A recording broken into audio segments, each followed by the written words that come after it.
Attends un peu. Bonjour à tous. Et, Attends. Faut laisser le temps aux gens de rentrer. Good. Bonjour.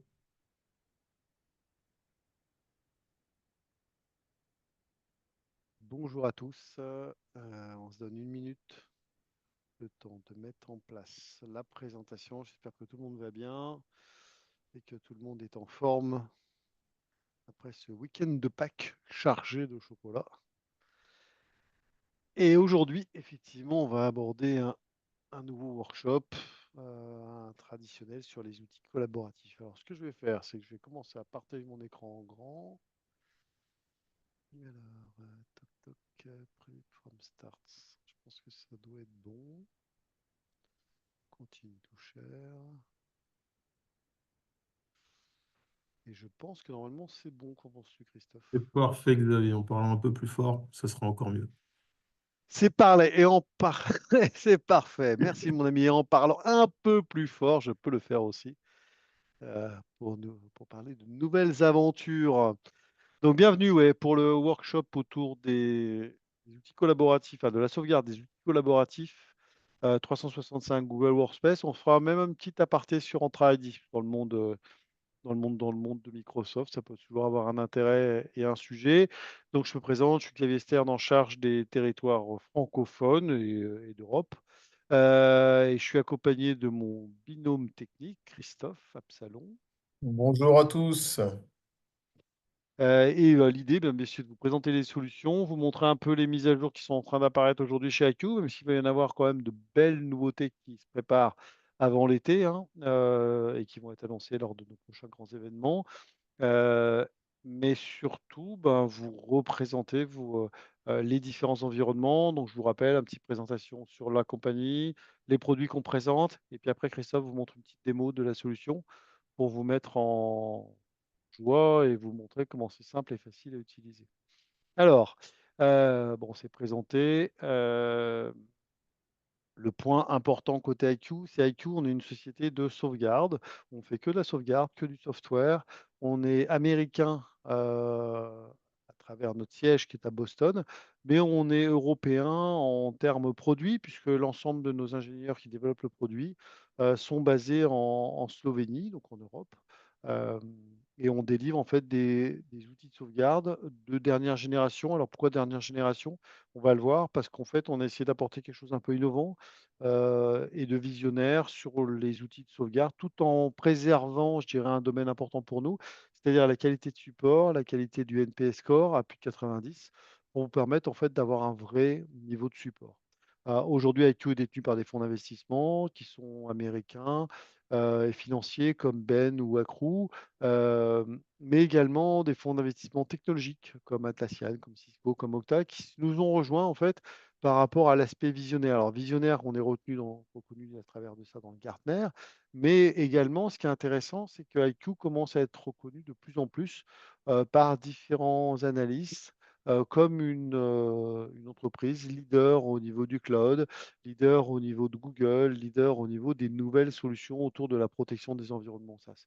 Donc, c'est intéressant parce que c'est une approche qui va être un peu différente et dans l'évolution qu'on va retrouver, par rapport à IQ, c'est de se dire bah, pourquoi IQ est visionnaire, euh, comment en fait on peut avoir cette vision-là euh, d'une société de sauvegarde. En fait, l'approche, elle est que IQ a toujours, au cours de ces dernières années, pris le temps de regarder en fait les environnements sur lesquels il y avait besoin de regarder de la sauvegarde de façon différente. Le premier niveau qu'on a commencé, c'était autour de Nutanix. Pourquoi Nutanix? Nutanix lance son propre hyperviseur AHV. Les outils du marché ne couvrent pas cet environnement-là. Et IQ décide en fait de couvrir l'ensemble des fonctionnalités de Nutanix pour permettre aux clients qui ont investi dans ces solutions-là de pouvoir, je dirais, sauvegarder l'ensemble de leurs fonctionnalités. On a eu le même raisonnement dans le monde du cloud avec Google. On discutait avec les clients de l'époque, hein, et ils faisaient des snapshots, ils faisaient des scripts pour sauvegarder en fait leur VM, leur Kubernetes, leur bucket en fait. Et donc l'approche d'IQ a été de dire: «Ah voilà, on va être capable de vous proposer une solution de sauvegarde complètement intégrée dans vos environnements, avec votre IAM, avec votre plateforme de billing, pour justement couvrir l'ensemble de vos solutions». Ce qui a permis à IQ, on va dire, de couvrir complètement le monde multi-cloud, puisqu'aujourd'hui, on va couvrir aussi la partie bien Azure, qu'AWS, que du VMware, que du NAS, et qui permet d'avoir une offre complète, en fait, pour sauvegarder ces différents environnements. Le dernier sujet, c'est le monde du SaaS. Donc le SaaS, effectivement, on a démarré avec 365, avec Google Workspace, et on va le voir, c'est une solution qui marche bien, qui est reconnue, qui a une approche de la simplicité, qui est de dire, bah, on n'a pas à se poser 10 000 questions pour protéger son application SaaS. Mais il n'empêche que ce raisonnement autour de l'application SaaS, bah, nous a amené à réfléchir sur les autres solutions. Les autres solutions, il y en a environ 30 000 aujourd'hui d'applications SaaS sur le marché. Heu, Comment, ça fonctionne au niveau sauvegarde? Comment on va protéger, en fait, ces différentes applications? Est-ce qu'elles sont protégées d'ailleurs?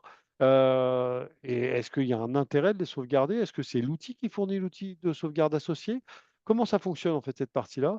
Et donc l'approche a été, d'IQ de dire: «Bah, on va regarder, on va s'y intéresser et surtout on va pouvoir constater, que, bah, souvent pas d'outils de sauvegarde sont inclus dans la solution SaaS que je vais choisir en fait pour, gérer mon CRM, gérer, je sais pas moi, mes documents confidentiels, gérer n'importe quel, outil que je vais avoir en ayant choisi de ne pas l'implémenter dans un data center, mais en ayant choisi d'investir dans une nouvelle application SaaS. Donc ça, c'est l'approche d'IQ. Alors pourquoi au niveau du SaaS? Donc c'est important ces chiffres-là parce que globalement, ils restent très d'actualité, même si l'étude date, celle-là, de 2022. En 2, 3 ans, les stats restent à peu près les mêmes et on va voir pourquoi. Trois quarts des données critiques ne sont pas protégées. Quand on dit ça, ça paraît énorme, mais en fait, c'est plutôt logique. C'est plutôt logique parce que l'IT a évolué et nos usages ont changé. Il y a 20 ans en arrière, on n'avait que du on-premise. Donc, on avait une facilité à protéger notre château fort, en fait, parce qu'on avait toutes nos données dans le data center et toutes nos applications qui tournaient sur nos serveurs on-premise dans notre data center. Puis, on a vu apparaître les produits du cloud, puis on a vu apparaître les premiers SaaS. Et on voit bien qu'aujourd'hui, dans nos usages, la part du SaaS est devenue de plus en plus importante, pour nos différentes applications. Aujourd'hui, la question qu'on se pose, c'est est-ce que le nouveau service que je vais mettre dans mon entreprise au niveau marketing, est-ce que je choisis un logiciel que je vais installer sur mon serveur virtuel ou est-ce que je ne souscris pas directement une souscription dans le cloud? Donc ça, c'est les vraies questions et on voit qu'il y en a de plus en plus et les stats montrent que plus de 200 applications sont en moyenne dans les entreprises et ben, ces applications-là, la vraie question, c'est comment elles sont gérées. Alors pour beaucoup, hein, on suppose que c'est le vendeur, en fait, de l'application SaaS qui fournit le backup. C'est la première hypothèse. C'est une question qu'on ne se pose pas sur le monde on-premise. On-premise, on sait que c'est nous qui backupons, hein, il y a pas de problème. On manage depuis 20 ans, depuis 25 ans, j'ai mon outil de sauvegarde où j'ai mon repository, mes règles de 1, 2, 3 et tout ce qui va bien. Dans le monde du SaaS et malgré les incitations qu'on entend parler sur DORA, NIS2 qui sont quand même, complètement d'actualité, et ben, tout le monde se dit que globalement, c'est l'outil SaaS qui vient avec sa protection. Quand on interroge, les fournisseurs de SaaS, bah, tous disent à peu près la même chose. Le backup, dans notre chère responsabilité modèle, monsieur le client, c'est à vous, d'assurer le backup. Nous, on vous fournit de la disponibilité, on peut vous fournir de la réversibilité, au mieux un export de l'ensemble de vos données, mais ce n'est pas notre job en fait de vous fournir le backup. C'est un outil supplémentaire que vous devez acquérir. Alors si j'en ai un, super, je vous le fournis. Ça sera une option supplémentaire. Soit sinon, bah, je vous invite à chercher ce qui existe sur le marché ou de vous débrouiller par vous-même. Donc ça, on est partant de cette hypothèse-là. Et Q, qu'est-ce qu'on a créé? On a développé une plateforme qui s'appelle AirCloud pour justement, en fait, créer un outil de sauvegarde multi-SaaS pour permettre, en fait, de sauvegarder les différentes applications, permettre de sauvegarder et d'apporter de la granularité. La première question qu'on pose souvent, c'est est-ce que votre application SaaS est backupée? La seule question à poser à votre fournisseur SaaS ou même à vos équipes, hein, en interne, hein, c'est est-ce que je suis capable de restaurer le document 12 de mon service comptable, par exemple? Seulement celui-là et pas l'ensemble de mes documents comptables. Si on n'est pas capable de le faire avec l'outil SaaS, c'est qu'il n'y a pas d'outil de backup. C'est qu'il n'y a pas la capacité granulaire en fait de restaurer l'élément clé dont j'ai besoin. Bien sûr, il faut que ça soit un outil certifié, c'est ce qu'on va apporter et bien sûr fourni en tant que service. Donc l'approche, elle est assez simple, hein, c'est que chacun vient avec ses éléments clés. J'ai pris l'exemple, je sais pas, DocuSign, on parle de documents. Si je vais parler de Jira, on parle de tickets, de Salesforce d'opportunités, donc tas de configurations. Chacun vient avec ses éléments critiques. Nous, on va dialoguer au niveau API. On va permettre justement de sauvegarder et de restaurer de façon graduelle l'ensemble de ces différents éléments. Et on va fournir dans l'outil IQ, ben, chacune pardon, des solutions certifiées pour Okta, pour Jira, pour Salesforce et d'autres. Donc aujourd'hui, ça donne quoi? Aujourd'hui, on doit en avoir à peu près 80 des services dans le cloud, des applications SaaS qui sont protégées déjà par IQ. C'est 10 fois plus que la moyenne de ce qu'on peut retrouver aujourd'hui sur le marché. Pourquoi? Parce qu'on va développer ça en mode un peu Apple Store, dans le sens qu'il y a nos équipes qui vont développer, mais on laisse aussi la possibilité à des éditeurs ou à des sociétés de services de venir co-développer avec nous pour se permettre justement de nous apporter une nouvelle solution. Je suis, un spécialiste de, je sais pas moi, de box, et ben, j'ai besoin de ça comme outil dans mes services pour mes clients. Bah, je décide de venir co-développer avec IQ des solutions box et ça sera estampillé bien sûr IQ à la fin, mais ça nous permet d'accélérer en fait la création de nouveaux services. Donc voilà, ça c'est l'approche d'IQ, mais le principe va être assez simple, hein. Si je prends l'exemple de la famille Atlassian, ben, je vais retrouver un catalogue de différents produits et sur chacun des produits, je vais pouvoir restaurer les éléments critiques qui m'intéressent.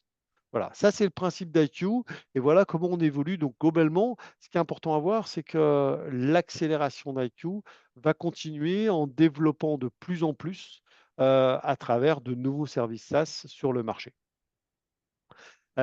Si on revient maintenant au sujet du jour, la partie collaboratif. Donc aujourd'hui, l'approche, elle est de sauvegarder les M365 ou les Google Workspace avec toute la simplicité qu'on peut avoir. Alors quand je dis la simplicité, c'est d'éviter de se poser 10 000 questions pour protéger ce qui nous semble important, hein, c'est-à-dire nos outils. Parce que globalement, on va bien voir que la partie M365, mais c'est pareil pour Google Workspace, a évolué parce que depuis la pandémie, on a de plus en plus à utiliser SharePoint, OneDrive pour stocker nos données. Et en fait, le serveur de fichiers, c'est limite, il devient obsolète parce qu'on met tout dans nos outils Microsoft. Donc l'approche d'IQ, ça va être de dire on va protéger l'ensemble en fait des différents services. Donc globalement, c'est l'ensemble de la suite M365, ça va de Outlook à OneDrive, à SharePoint, à Teams, à OneNote. Mais pareil pour la partie Google Workspace avec le ShareDrive, le mail et autres. Pardon. Et le principe, c'est qu'on va faire de l'automatisation. Donc, quand on arrive, la première question qu'on va se poser, c'est qu'est-ce que je dois installer? Bah, globalement, en fait, il n'y a pas de choses à installer, il n'y a pas de déploiement à créer, il n'y a pas de sizing que vous ayez 10 ou 10 000 utilisateurs dans votre entreprise. Globalement, c'est IQ qui vous met à disposition un outil de management pour gérer en fait la sauvegarde de vos différents outils. On va protéger donc l'ensemble des éléments contre bah, les attaques, hein, alors bien sûr extérieures, mais également l'erreur humaine, hein. Si on a un outil de sauvegarde, dans beaucoup de cas, je vous rappelle que 80% des problèmes qu'on rencontre dans l'entreprise, c'est l'erreur humaine, hein. C'est moi qui ai malencontreusement supprimé mon document, qui l'ai effacé, qui ai oublié, enfin bref, c'est une grosse partie quand même de l'erreur. Et puis surtout, on va proposer une rétention illimitée. Alors c'est important cette rétention illimitée, on n'a pas à se dire: «Mais qu'est-ce qui se passe dans 8 ans?» J'ai choisi un outil, il a l'air super, mais dans 8 ans, je ne sais plus c'est quoi la durée de rétention. Là, vous ne vous posez pas la question, la rétention est illimitée. Bien sûr, de la restauration complètement granulaire et flexible pour l'ensemble, en fait, des éléments, hein. Quand je veux restaurer un mail, je passe à l'email, mais je peux restaurer un document, un fichier, et on va voir que l'outil, il est très poussé au niveau recherche avancée. Bien sûr qu'il faut que ça soit conforme avec toutes les bonnes règles qui nous intéressent, capable de faire des remontées pour les audits, j'ai besoin d'un service, je suis en plein audit financier, je suis capable de restaurer, de remonter tous les éléments qui vont m'intéresser. Puis enfin, bien sûr, un outil sécure pour l'ensemble, en fait, c'est-à-dire, qui respecte les règles de RGPD. IQ est certifié ISO 27001. On va respecter les règles des différents pays, hem, pour bien sûr la législation, puisqu'on touche bien sûr de la donnée personnelle à tout niveau. Donc pour résumer, un stockage inclus sans limite, c'est-à-dire stockage inclus et illimité, dans le pricing. Un point de stockage unique qui va se retrouver dans les data centers d'AWS en mode multi-région. Donc en Europe, ça va être Francfort. Au Canada, bah, on a le site au Canada. Après, on a d'autres sites aux US, à d'autres endroits, mais ça va être les sites les plus utilisés dans notre région, hein. Euh, Derrière, bah, vous avez un modèle de tarification qui est unique, c'est un modèle au user. Donc, il n'y a pas à se poser la question de dire, ben, moi j'ai 20 Tera, moi j'ai des boîtes 1, moi j'ai des boîtes 5, moi en moyenne mes utilisateurs ont 10, 20, 50. Non, le raisonnement, il est l'utilisateur et il n'y a pas de dépendance avec la volumétrie associée. Euh, Globalement, on dit que c'est environ une demi-heure pour mettre en place le système. Et puis enfin, dernier point qui va être intéressant, c'est cette capacité du portail multiservice, c'est-à-dire la capacité de vous permettre de donner les droits. Bah, si je manage déjà une entreprise, où globalement, je vais peut-être déléguer des droits à différents services. Mais si mon entreprise est multinationale, ben, c'est chaque pays qui, pourquoi pas, peut manager ses équipes. Si je suis service provider, parce que c'est mon métier, ben, je vais pouvoir manager plein de clients différents, tout en préservant le fait que chaque client ne voit que son environnement et que ses données. Donc voilà, ça c'est quelque chose qui est très apprécié et c'est un outil simple et facile à mettre en place qui va répondre complètement à vos différentes questions. Je fais une aparté sur Entra ID parce que c'est un sujet qui ne fait qu'accélérer. IQ, vous l'avez pu le voir, hein, dans la liste, on fait de l'authentification et de la sauvegarde autour des produits Okta. Okta qui est reconnu dans des grands groupes, etc. Mais aujourd'hui, bah, Entra ID, quand vous êtes utilisateur de Microsoft, est souvent utilisé dans votre entreprise. Et la question, c'est pourquoi ne pas sauvegarder Entra ID? En fait, c'est la vraie question à se poser, c'est pourquoi ça, j'ai pas besoin de le sauvegarder. Après tout, c'est vrai que c'est l'authentification. Moi, j'ai plus qu'à le recommencer et ça marchera bien demain, quoi, hein. Le point à rappeler quand même, c'est que votre système d'Entra ID, votre système d'authentification, anciennement Active Directory, hein, c'est quand même votre point d'entrée de votre entreprise, souvent. Alors pareil, de nouveau, que vous en ayez 10 ou 10 000 de collaborateurs, hein, ça ne change rien, hein. Et que globalement, c'est le point d'entrée. Quand on voit bien, c'est que globalement, vous avez bien protégé vos infrastructures, vous allez protéger vos applications. Ça, avec ce que je viens de vous dire, vous vous rendez bien compte que c'est une évidence. N'empêche que malgré tout, le point d'entrée, ça reste l'authentification. Donc entre ID, Okta, on met l'IAM, des clouds, hein, et donc, comment on le protège cette partie-là? Et pourquoi le protéger? En fait, la vraie question qu'on peut se dire, c'est que globalement, euh, bah, je vais m'intéresser à restaurer des éléments clés en fait que j'utilise au niveau de mon identification.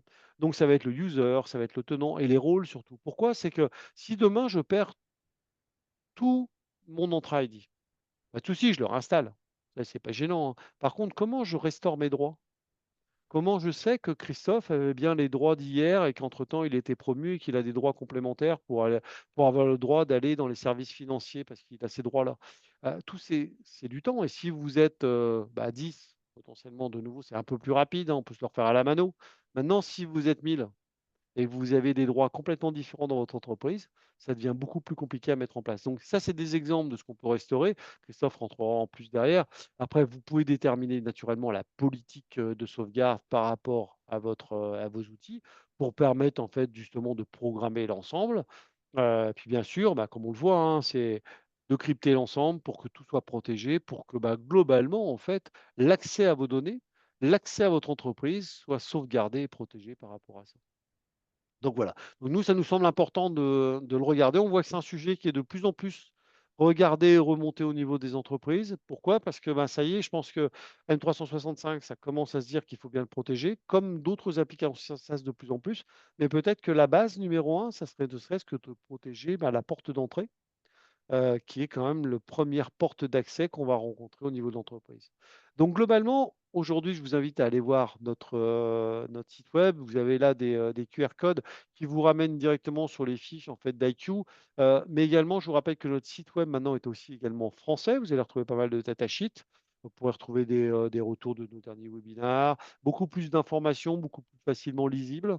Et puis surtout, bah, les dernières nouveautés, vous cherchez une information, vous vous posez la question, bah, vous pouvez complètement retrouver les différents éléments. Voilà, bah, je vous remercie pour cette première partie. Je vais laisser la main maintenant à monsieur l'expert technique qui va vous montrer comment, en l'espace d'un quart d'heure, c'est facile à tout mettre ça en place et comment vous allez pouvoir avoir un outil sécur et simple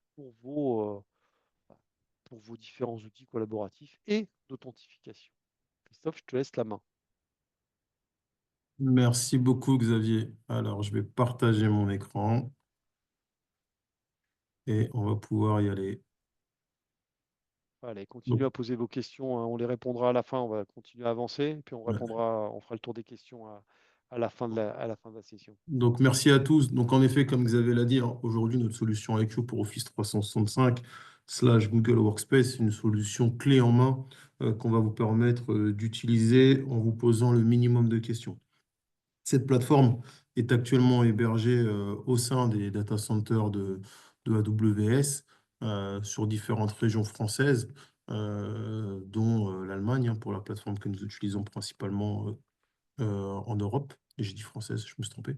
Et donc voilà. Donc comment ça se passe? Si demain vous décidez de devenir client de la solution, bah, c'est assez simple, hein. Vous allez acquérir vos licences dans le nombre que vous souhaitez, par rapport au nombre de boîtes mail que vous souhaitez protéger. Vous allez recevoir un gentil email qui va vous inviter à vous connecter sur la plateforme une première fois. Et ensuite, vous allez arriver sur cette interface. Donc, ce qui est important de noter, c'est que c'est exactement la même console qui va à la fois vous permettre de backuper aussi bien de l'Office 365 que du Google Workspace. Donc, moi, j'ai volontairement ouvert deux onglets différents pour vous faire voir que c'est la même chose, mais vous allez avoir ce contrôle. La première fois que vous allez arriver sur la console, vous allez avoir un message de bienvenue. Ce message va vous dire bravo, vous avez acquis 243 licences, par exemple, et puis vous allez choisir ce que vous souhaitez protéger. Donc, si vous souhaitez protéger un environnement Office 365, c'est assez simple. On va vous inviter à créer un compte de service principal. Donc, ça, c'est automatisé, hein, bien sûr. Vous allez juste cliquer sur Next, fournir un accès temporaire avec votre compte à vous qui a des droits d'admin pour pouvoir créer l'application en arrière-plan. Une fois que l'application elle est créée en arrière-plan, vous allez pouvoir vous connecter à votre tenant. Sur la partie Google Workspace, c'est la même chose. On va vous demander de vous authentifier sur la partie Google Workspace avec un compte qui a des droits admin. Ça va permettre de créer une application et grâce à ça, on va être capable de scanner votre tenant Google Workspace. Quand ça c'est fait, bah, votre application va apparaître. Donc, ça peut soit être une application de type Microsoft ou bien, comme je le disais, une application de type Google Workspace. Et donc, votre application, vous allez aller dessus et on va vous faire voir la liste de vos utilisateurs. Donc, c'est assez simple. On patiente en général une petite minute le temps que le scan s'opère. Et quand le scan s'est opéré, vous allez avoir l'ensemble de vos utilisateurs qui vont apparaître et vous allez pouvoir sélectionner les utilisateurs que vous souhaitez mettre en place. Alors, ce qui est super intéressant, c'est que vous n'avez pas besoin d'être un expert de la sauvegarde pour pouvoir utiliser cette solution. C'est à la portée de chacun, hein. Il suffit juste de savoir ce qu'on veut sauvegarder. On sélectionne nos utilisateurs et la sauvegarde elle va pouvoir s'opérer. Ça fonctionne exactement de la même façon, encore une fois, que vous soyez sur de l'Office 365 ou sur du Google Workspace. On va vous lister vos objets, vous allez sélectionner vos objets. Donc, on va adapter les terminologies, hein. Sur Google Workspace, on va parler d'account et de share drive, tandis que sur un Office 365, on va parler d'account et de site pour faire référence à SharePoint. Quand vos utilisateurs sont présents, bah, c'est assez simple. Vous allez sélectionner ceux que vous souhaitez protéger. Et une fois que vous les avez sélectionnés, bah, vous allez avoir un bouton qui va apparaître qui va dire bah, Add to Backup. Vous les ajoutez et à partir de là, le travail il est fait. Par défaut, on va aussi bien pour Office 365 que Google Workspace sauvegarder l'intégralité de vos SharePoint, l'intégralité de vos ShareDrive. Donc ça, c'est quelque chose qui est assez simple. D'un point de vue licence, bon, là, par exemple, je vais ajouter un utilisateur. Ça va me consommer une licence en plus. Je choisis si je veux backuper ou pas les drives en même temps. Et c'est tout. Une fois que vous avez fait votre sélection d'utilisateurs, je vais revenir sur le tableau de bord principal. Vos utilisateurs vont apparaître. Pour chacun de vos utilisateurs, vous aurez sa boîte email, son dossier personnel où il stocke ses fichiers, donc Drive ou OneDrive. Vous allez avoir tout ce qui est calendrier, contact et autres. Et vous allez avoir la partie collaborative avec du SharePoint ou du ShareDrive ainsi que du Teams. Vous n'avez rien à gérer en termes de gestion de politique de sauvegarde, gestion du nettoyage des backups. Tout ça, c'est pris en compte par IQ. Donc, je répète, hein, on va sauvegarder les boîtes email 12 fois par jour. On va sauvegarder les données personnelles type Drive ou OneDrive une fois par jour. Et on va sauvegarder les données collaboratives type SharePoint, ShareDrive, Teams 3 fois par jour. Ça, c'est automatisé, c'est by design dans notre solution. On découvre, on applique on sauvegarde. Donc, pas besoin pour vous de faire des règles de sauvegarde qui optimisent, qui machin. Non, tout ça, c'est automatiquement pris en compte. Ce qui va être intéressant, c'est qu'on va toujours vous donner ce que moi j'appelle de la triple granularité. Qu'est-ce que j'appelle la triple granularité? C'est le premier niveau, bah, c'est le fait de dire je veux restaurer ma boîte email en entière. Je veux télécharger une copie de ma boîte email. Ou si je passe au deuxième niveau de granularité, je vais pouvoir juste restaurer un email. Bon, moi, je veux restaurer juste cet email ou cet email. Ça va être possible. Et ce que j'appelle le troisième niveau de granularité, c'est aussi on peut voyager dans le temps. Donc, c'est pas je restaure à un moment figé et puis j'ai pas le choix de dire qu'est-ce que je veux prendre. Non, je peux faire du point in time, dire moi, je veux voir l'état de ma boîte mail à tel moment, je veux restaurer mon objet à tel moment. Vous allez avoir exactement la même approche sur tous les autres éléments, donc sur la partie OneDrive et ainsi de suite. Vous allez pouvoir restaurer votre OneDrive au complet, pouvoir restaurer un fichier, ou bien vous allez pouvoir également basculer dans le temps sur quelle période vous voulez effectuer votre restauration. Si un de vos fichiers a été modifié plusieurs fois au travers du temps, eh ben, on va être capable de vous dire, nous, ce fichier, on l'a sauvegardé 2 fois. Il y a 2 versions de ce fichier, hein. Il a été créé le 3 mars 2023 et visiblement, il a été modifié le 10 octobre 2023. Quelle version souhaitez-vous télécharger ou restaurer? Et vous allez retrouver cette logique exactement la même sur la partie Google Workspace, comme je le disais. On va voir les boîtes mail, les restores, les downloads, les Google Drive. Ça va être exactement pareil ce que vous allez voir. Donc, tout ce que je vous dis pour un est valable pour l'autre. Désolé s'il y a des moments où j'oublie de le mentionner, mais c'est assez simple. L'idée, c'est de faire en sorte que peut-être qu'au sein de votre entreprise, alors bien souvent, on essaie d'être le plus homogène possible, hein, d'avoir qu'une seule solution collaborative, mais peut-être que vous avez une société qui fait des acquisitions de société, qui fait des scissions de société, et qu'à un moment, bah, vous allez acquérir une société qui, elle, est sur un autre outil collaboratif. Bah, c'est bien de se dire qu'on est capable, dans un premier temps, de sauvegarder ces deux solutions collaboratives avec la même solution de sauvegarde, le temps de tout migrer dans une seule et unique solution. Et puis peut-être que tout simplement, vous avez la solution A ou la solution B, mais pas les deux. Donc, on va avoir de la granularité, comme je disais, au niveau de la boîte mail. On va avoir de la granularité au niveau de OneDrive, au niveau des sous-objets. Sur la partie SharePoint, vous n'avez pas de questions à vous poser. On va automatiquement détecter tout ce que vous avez en termes de SharePoint et de ShareDrive et on va vous les lister. Vous allez pouvoir télécharger l'intégralité du contenu d'un site SharePoint. Vous allez pouvoir restaurer l'intégralité du contenu d'un site SharePoint. Et bien sûr, vous allez avoir des options avancées comme le fait de dire j'écrase et j'écrase pas, je mets ça dans un sous-dossier, j'append, je veux restaurer ça sur le site d'origine, je veux restaurer ça sur un site de test. Vous allez avoir pas mal d'options sur cette partie-là. Si vous faites également tout ce qui est Teams, bon, on va détecter les Teams, hein, et puis pareil, on va vous amener des options sur la partie Teams. Vous allez être capable de restaurer des canaux de communication, de restaurer des sites ou fichiers. Donc ça, en général, c'est lié à un SharePoint en arrière-plan, mais également la mailbox partagée et autres.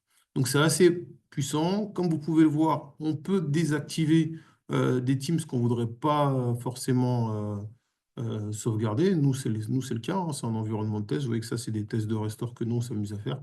Donc du coup, on désactive ensuite. Ce que j'aime beaucoup dans notre produit, c'est la capacité et la simplicité à retrouver une information.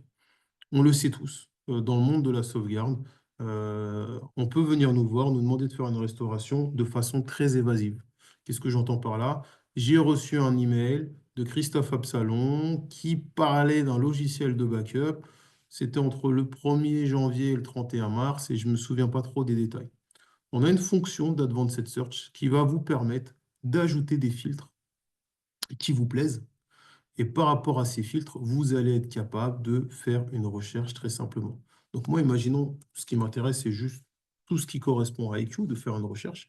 Je vais pouvoir rechercher. Je vais également pouvoir faire la même recherche dans la partie OneDrive, dans la partie SharePoint, et lancer ma recherche simplement. Ce qui est très intéressant, imaginez que vous avez un audit, que face à cet audit, on vous dit, bah, s'il te plaît, sors-moi toutes les informations en relation avec IQ reçues entre le 1er janvier et le 31 mars, envoyées par Christophe Absalon à destination de Liam Gray.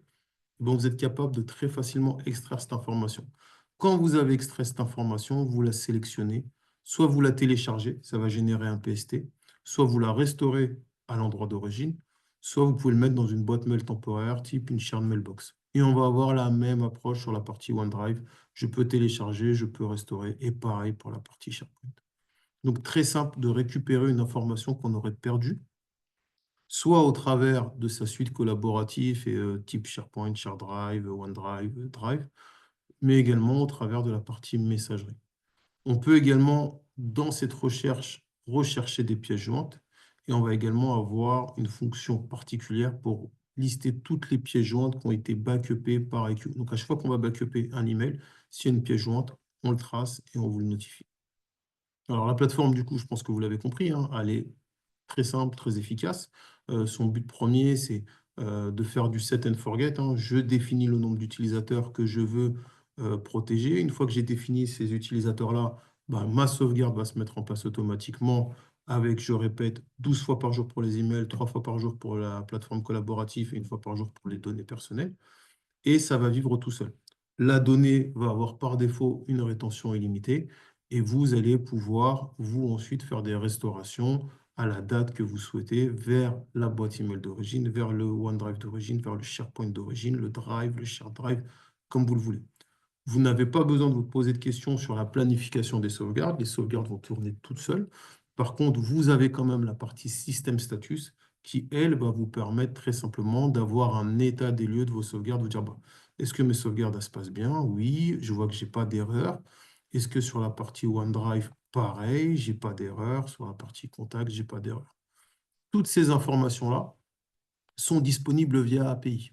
Donc, on est capable, via API, d'aller interroger ce genre d'informations pour l'intégrer demain dans un outil de reporting, très simplement, par exemple, si on le souhaite. On va avoir d'autres informations. On peut avoir typiquement l'historique de tous les téléchargements qu'il y a eu sur la plateforme. On peut également avoir l'historique de toutes les demandes de restauration qu'il y a eu sur la plateforme et l'historique des demandes de migration de contenu qu'il y aurait eu sur la plateforme. Une migration de contenu, c'est je prends un email dans la boîte d'un utilisateur A et je la restaure dans la boîte mail d'un utilisateur B. Je prends un email d'un utilisateur Office 365 et je le restaure dans la boîte mail d'un utilisateur Google Workspace, par exemple. Donc ça, c'est le genre d'opération qu'on va donner. Attention, par migration de contenu, on ne parle pas d'outils de migration en masse pour changer d'outils collaboratifs. C'est vraiment de la migration ponctuelle de données. Ce qu'on va également pouvoir vous donner, c'est un peu de statistiques. Donc, les statistiques, par exemple, ça va être bah, combien d'emails IQ a sauvegardé au cours du mois dernier. Quelle est la volumétrie qui a été sauvegardée par jour? Donc, on va être capable de vous donner ce genre de métriques, de les exporter. Ensuite, à vous d'en faire ce que vous voulez. Vous allez même pouvoir avoir des informations un petit peu de type productivité, où je vais pouvoir me dire, bah, c'est quoi mon top attachement, combien d'emails j'ai envoyé hier, c'est qui reçoit le plus de messages. Donc, on va pouvoir faire pas mal de petites choses, des statistiques qui peuvent être intéressantes. Des fois, ça peut être intéressant pour comprendre l'usage de sa messagerie. Ensuite, on va voir la partie compliance. La partie compliance, c'est assez bien. Moi, j'aime beaucoup. Ici, on va y retrouver des informations intéressantes comme la partie audit log. La partie audit log où on va pouvoir dire, moi, je veux savoir qui s'est connecté sur ma plateforme, qui a fait quoi. Donc, c'est pas, imaginons, une personne s'est connectée sur la plateforme de backup mais n'a pas fait de restauration. Bah, je vais quand même être informé. Je vais voir, bah, cette personne elle s'est connectée depuis telle IP, elle a activé un compte, elle a désactivé un compte et ainsi de suite. Alors, il y a un petit délai, hein, c'est pour ça que là, vous ne voyez pas les dernières actions que je viens de faire, mais vous avez toutes ces informations qui sont tracées pour vous de façon très simple, si vous souhaitez le faire. Tout ça, bien sûr, hein, je réinsiste, hein, on a exactement la même approche sur la partie Google Workspace. Tout ce que je viens de vous faire voir, c'est exactement les mêmes menus, sans aucun problème. Une fois qu'on a fait ça, du coup, on va revenir sur notre dashboard et on va un peu parler de customisation. Donc, bien évidemment, c'est un produit collaboratif, donc il se doit d'être multilingue. Donc, vous allez pouvoir très simplement donner des accès à vos collaborateurs et surtout leur donner un accès dans la langue de leur choix. Donc, bien sûr, on va préférer du français souvent, mais il n'y a pas que le français. Il y a aussi d'autres langues. Si vous êtes une société de type international, ben, on va pouvoir donner d'autres langues. Ensuite, sur la partie gestion des utilisateurs, vous allez pouvoir faire de la délégation. Alors, la première des choses, c'est qu'on est capable, nous, de récupérer le champ département quand vous êtes en mode Office 365 et de dire, bah, je sais que cet utilisateur-là appartient à ce département. Et donc, ça va être automatiquement être tagué. Une fois que vous avez fait ça, on va pouvoir donner des accès à vos collaborateurs. On a différents niveaux de permission qui sont disponibles, hein. Le premier niveau de permission, bien sûr, est en full admin. C'est l'utilisateur qui peut tout voir, qui peut tout faire. Mais ensuite, on va pouvoir avoir des niveaux de permission en dessous. Alors, en général, le full admin, comme c'est le super account, on va plutôt le mettre dans un coffre-fort. On va le sécuriser avec du multifacteur authentification. C'est ce que vous propose la plateforme, hein, de mettre du MFA sur les comptes. Et on va plus travailler avec des comptes de type IT admin. Les comptes IT admin qui ont suffisamment de permissions pour faire des restaurations en lieu et place pour n'importe quel utilisateur. On va pouvoir avoir le Restricted IT Admin qui est encore un peu plus limité. Et un groupe que moi j'aime bien, c'est le groupe Supervisor. Donc, si vous êtes membre du groupe Supervisor, si vous êtes géré un membre, vous allez pouvoir dire, bah, moi, je veux pouvoir faire de la restauration pour tous les gens qui ont le département shared, opération, finance, vous allez choisir. Et donc, cette personne va avoir des droits de restauration très simplement. Donc, on peut déléguer également de cette façon.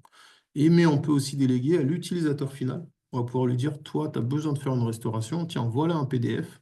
Voilà comment tu te connectes sur la plateforme. Et tu vas pouvoir aller tout seul restaurer soit tes emails, soit tes fichiers personnels, soit tes contacts, tes calendriers, sans qu'on t'assiste. Si vous avez un peu moins confiance dans votre utilisateur parce que vous avez peur qu'il fasse une bêtise, vous allez pouvoir lui donner juste un droit de viewer, donc il va se connecter sur la plateforme. Il va identifier ce qu'il veut restaurer, il va vous faire un imprimé écran, il va vous l'envoyer, vous allez faire la restauration à sa place. Donc on a vraiment une granularité assez poussée sur cette plateforme-là. Vous allez pouvoir activer ou désactiver la connexion de votre collaborateur. Et votre collaborateur, il va soit se connecter avec un mot de passe local, ou bien on va activer la connexion Azure ou la connexion Google selon la plateforme. Et dans ce cas-là, ben, quand il arrivera sur la plateforme la première fois, au lieu de mettre un compte et un mot de passe local, il va se connecter avec son compte Google ou son compte Azure. Donc, très simple, très sécurisé, ce qui veut dire que quand l'utilisateur quitte la société, et ben, en même temps, il perd les accès à la plateforme de backup. Vous n'avez pas besoin de vous dire, oh, j'ai pensé à lui stopper son accès sur l'environnement de production, mais est-ce que j'ai également pensé à lui stopper son accès sur l'environnement de sauvegarde? Un utilisateur final n'a aucune permission pour supprimer de la sauvegarde. Il n'y a que le full admin qui peut avoir cette permission sous condition. Donc, ça reste une plateforme qui reste très sécure. Autre point, si on parle un petit peu de la partie gestion des comptes, c'est ici qu'on va pouvoir bien sûr régler notre time zone et pouvoir définir les alertes qu'on souhaite recevoir. Vous pouvez recevoir différents types d'alertes. Moi, j'ai toujours attention, il ne faut pas en mettre trop parce que quand on en reçoit trop, ben, on arrête de les regarder. Moi, les deux alertes qui m'intéressent, c'est je veux être informé si j'ai un problème de backup. Donc, j'ai des erreurs de backup, je veux être informé. Et je veux être informé si j'ai un problème de licence. Donc, j'ai acheté 1000 licences, mais il m'en faut 1200. Et j'ai dit que par défaut, IQ doit découvrir tout ce qu'il trouve. Et ben dans ce cas-là, il va falloir que bah, soit je revoie mes objectifs à la baisse, ou bien que j'acquière de nouvelles licences, très simplement. Concernant l'assignement des licences, c'est quelque chose dont je n'ai pas parlé. Ça va être assez simple, hein. Vous allez soit ajouter vos utilisateurs à la main, vous allez les cocher un par un si vous n'en avez pas beaucoup. Exemple, une dizaine, il n'y a pas de problème. Vous allez aller les chercher à la main et vous allez les cocher. Sinon, vous allez activer l'option Auto Discover qui va permettre de dire que par défaut, vous souhaitez sauvegarder l'ensemble des utilisateurs de votre tenant. Bien sûr, la condition, c'est d'avoir suffisamment de licences, hein. Sinon, les utilisateurs qui sont en fin de l'alphabet ne seront pas sauvegardés, très simplement, parce qu'il manquera de licence. Et la dernière option, ça va être de dire qu'on s'appuie sur un groupe Entra ID. Donc, on va dire, je veux backuper tous les gens, par exemple, qui sont dans le groupe Entra ID, IQ Backup. C'est vous qui décidez du nom de ce groupe. Ce groupe, il peut être imbriqué, ce groupe, il peut être statique, il peut être dynamique. Nous, on va le scanner, on va prendre tous les utilisateurs qui sont dedans et on va les sauvegarder très simplement.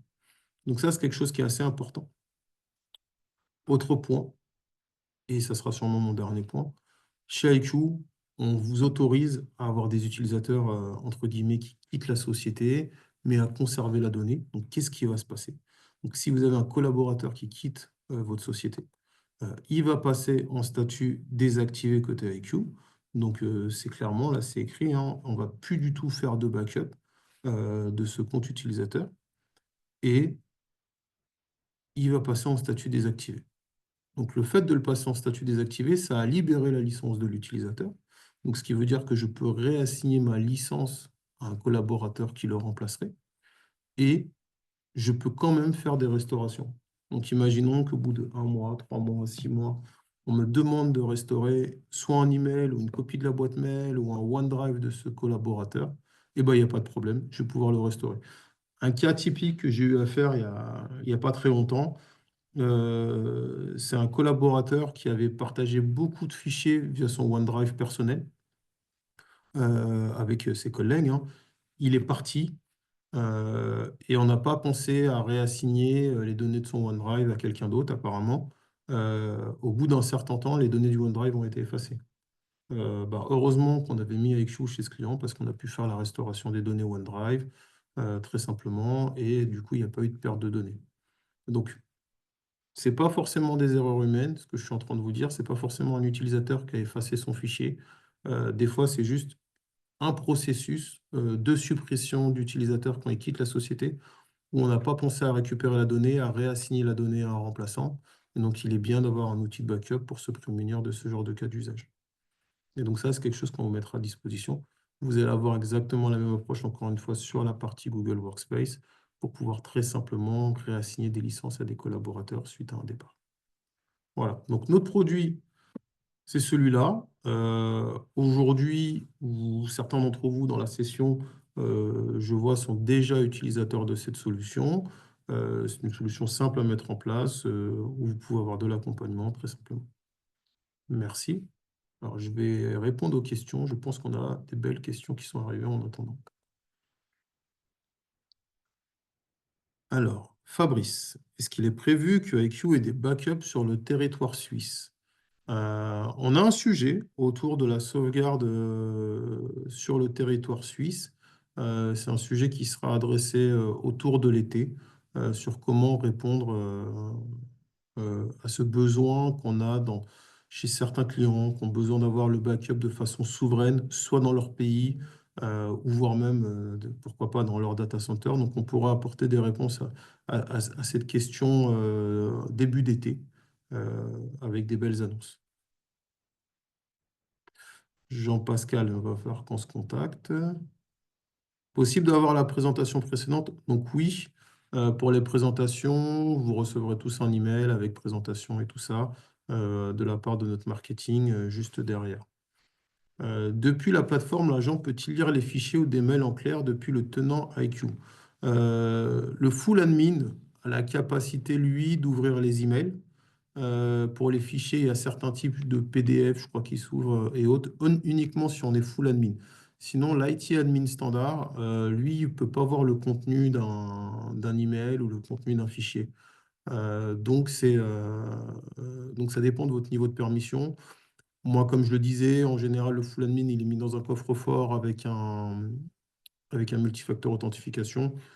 Et je sais que la plupart de mes clients travaillent principalement avec le IT admin pour faire leur restauration. Les boîtes partagées sont-elles sauvegardées? Alors ça, c'est une très bonne question que j'ai oublié d'adresser.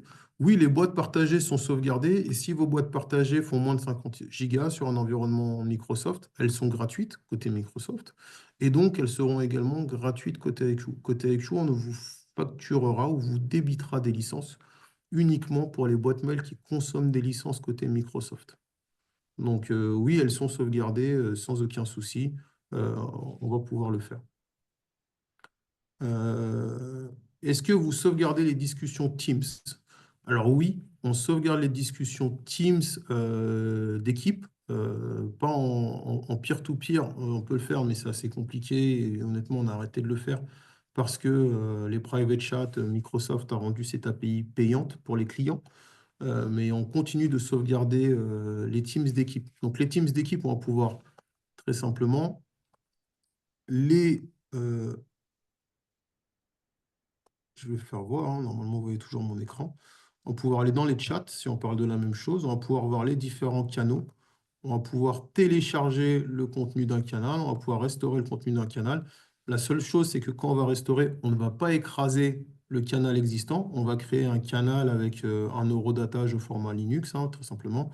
Et on va pouvoir décider de est-ce qu'on redonne accès à tous les membres qui avaient accès sur le canal original ou uniquement à un membre particulier qui a besoin de récupérer une information. Si vous faites l'option Download, vous allez avoir un PDF des conversations de ce canal. Hop là, je retourne sur les questions et je pense que pour ma part, j'ai répondu à toutes les questions. Il y a une question pour toi, Xavier, concernant Ouais, le coût des licences. Je t'ai laissé la meilleure pour la fin. ouais, j'ai bien vu. Donc le coût des licences, effectivement, en termes d'utilisateurs, va dépendre effectivement du nombre d'utilisateurs que vous avez à backuper. Entre 10 et 10 000, vous imaginez bien qu'à un moment donné, les prix vont varier. Mais de base, le prix pour celui qui a que 10 utilisateurs, ça sera du 3 euros par mois par user. Et pour vous donner une vision quand même, parce que c'est intéressant, vous allez peut-être 1000 demain. 1000, vous allez être plutôt dans les 1,80 à peu près par mois par user. C'est à peu près ça les targets qu'on va pouvoir rencontrer. Voilà. Puis après, sinon, c'est du spécifique et en fonction de vos cas précis, bah, on sera capable de vous faire des cotations spécifiques avec nos partenaires par rapport à ça. Voilà. Parfait. Bah, je pense que si effectivement on a fait le tour des questions, Ouais, ben, c'était des belles questions aujourd'hui. voilà, il ne nous reste plus qu'à vous remercier, à vous souhaiter une bonne fin d'après-midi. Puis on vous envoie bien sûr l'ensemble des présentations. Vous avez nos emails, donc n'hésitez pas à nous pinguer pour avoir plus d'informations et surtout quand ça répond plus à vos cas particuliers, bien sûr. En tout cas, très bonne fin de journée à tous. Profitez bien et à très bientôt. À bientôt. Au revoir.